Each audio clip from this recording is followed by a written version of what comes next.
Thank you, Husna, for that report. Moving on, a 70-year-old man from Lusengeli has had tongues wagging for maintaining his dreadlocked hair since 1984, since the first HIV-AIDS case was reported in Africa and in the country. Now, Henry Kisarenge says his peers' hairs would fall off, among other symptoms which saw them stigmatized. He consequently resorted to keeping the long hair without a shave just to prove that he wasn't infected. Alan Ochanda tells us more. Lusengeli village in Vihiga County is where 70-year-old Henry Kisangare has called home for his entire life. The village name has a beautiful history. Missionaries from Los Angeles landed here several decades ago and carried with them the name Los Angeles. Locals couldn't pronounce it and corrupted it to Lusengeli. When we eventually have a sit down with Kisarenge, he tells us his signature dreadlocks have a rather peculiar history too. In the early 1980s, Kenya recorded its first HIV-AIDS case. There were no drugs, and victims will show, among other symptoms, falling off of their hairs, going bald before eventually succumbing. It subjected them to a lot of stigma.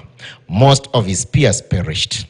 To avoid any suspicion that he had contracted AIDS, he said no to ever having a haircut to date. Nilidecide kuifuga sana, sababu kuna wakati watu walikuwa wanagonjeka alafu nywele inaisha yote kwa kichwa.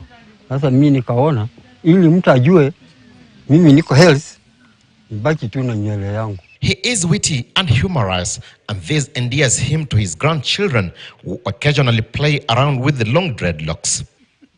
He says stigma was rife then due to lack of sensitization in the society, as being infected then was almost a death sentence. He, however, says the situation has changed currently. Sasa walikuwa wanaogopa, silikuwa inanyoa watu nywele, mtu anakonda, lakini sasa dawa zilikuja, mtu anakuwa mnono, ako na nywele zake, sasa huwezi kujua kama ako nayo ama hana. Vile ukimwi sasa vile ilikuwa inakuja, ilikuwa inatoa watu nywele kwa kichwa. So kwa upande yake, yeye akaona heri akuwe nayo watu wasichukulie yeye ako nayo. Sasa ndio maana akasema acha nifuge nywele. The 1.5 meter long dreadlocks, he says, will be longer, but as age catches up with him, it is gradually falling off, besides not using any hair chemicals and supplements. Although sensitization has helped, he holds he won't shave, as the shavers used in barber shops are used on his grandchildren, which he considers a taboo. He, however, has another reason for keeping it bushy. Mimi ni mfupi. Na nikienda mahali iko sherehe, saa zingine wananifukisia kwa watoto. Yaani mimi na watoto pamoja tunafukuzwa.